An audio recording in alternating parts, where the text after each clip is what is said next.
స్పాండిలోఆర్థరైటిస్ పేషెంట్స్కి regular exercise అనేది daily రొటీన్లో ఒక ఇంపార్టెంట్ పార్ట్. రెగ్యులర్ ఎక్సర్సైజెస్ వల్ల స్పైన్ అండ్ జాయింట్స్ ఫ్లెక్సిబుల్గా ఉంటాయి. దీనివల్ల స్టిఫ్నెస్ అన్నది తగ్గుతుంది అండ్ కరెక్ట్ పోస్చర్ మెయింటైన్ చేయడానికి కూడా హెల్ప్ అవుతుంది. ఎక్సర్సైజ్ అనేవి మెయిన్గా 4 టైప్స్ ఉంటాయి. 1. Posture exercises. Example wall stand exercise, wall over head reach exercise, చిన్ టక్ ఎక్సర్సైజ్. ఇవి స్పైన్ని స్ట్రైట్గా మెయింటైన్ చేయడానికి హెల్ప్ చేస్తాయి. Second one mobility exercise. Example cat camel exercise, trunk rotation, neck rotation, chest expansion exercise.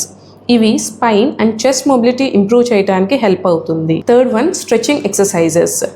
Tight మజిల్స్ని stretch చేయటం వల్ల flexibility అనేది ఇంప్రూవ్ అవుతుంది. Fourth one strengthening exercises.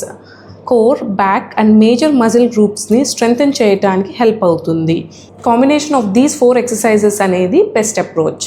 Exercises ఒక్కటే కాదు, డైలీ రొటీన్ అనేది కూడా ఇంపార్టెంట్. లాంగ్ టైం ఒకే పొజిషన్లో కూర్చోవటం అనేది అవాయిడ్ చేయండి.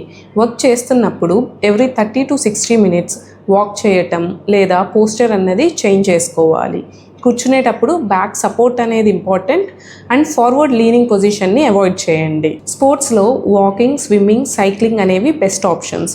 కాంటాక్ట్ స్పోర్ట్స్ అయిన ఫుట్బాల్, హాకీ, రగ్బీ లాంటివి స్పైన్ ఇన్వాల్వ్మెంట్ ఎక్కువగా ఉన్న వాళ్ళు అవాయిడ్ చేయటం బెటర్.